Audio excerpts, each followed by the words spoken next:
Mr. Gorbachev, open this gate. What could be more 80s than Ronald Reagan?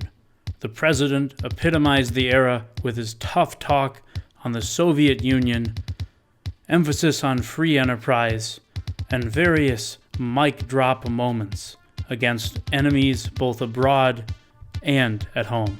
Mr. Gorbachev, Mr. Gorbachev, tear down this wall.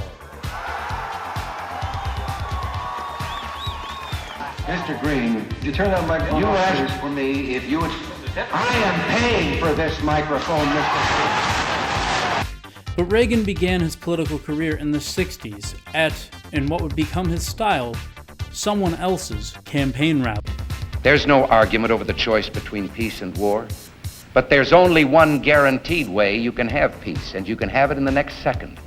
Surrender. The Gipper then tried running for office next in 1976, just barely failing at an attempt to primary incumbent President Gerald Ford.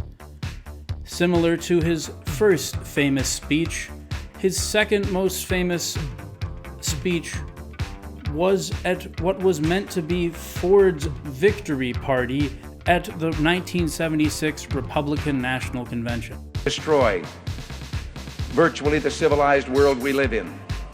And suddenly it dawned on me, those who would read this letter 100 years from now will know whether those missiles were fired. They will know whether we met our challenge, whether they have the freedoms that we have known up until now will depend on what we do here. Mr. President. And then, on what in many ways was his first campaign stop for the 1980 election that would see him be president, Reagan came to Hillsdale College, speaking nominally on behalf of President George Roach III's Senate attempt.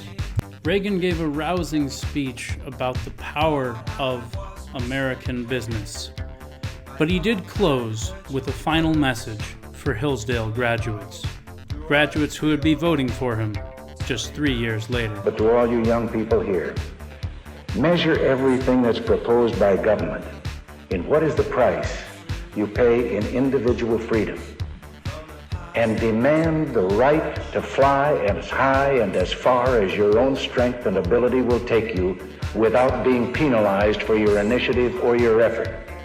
There is nothing wrong with success. This country's great goal and great dream is the equal right of everybody to become as unequal as their own ability will make them.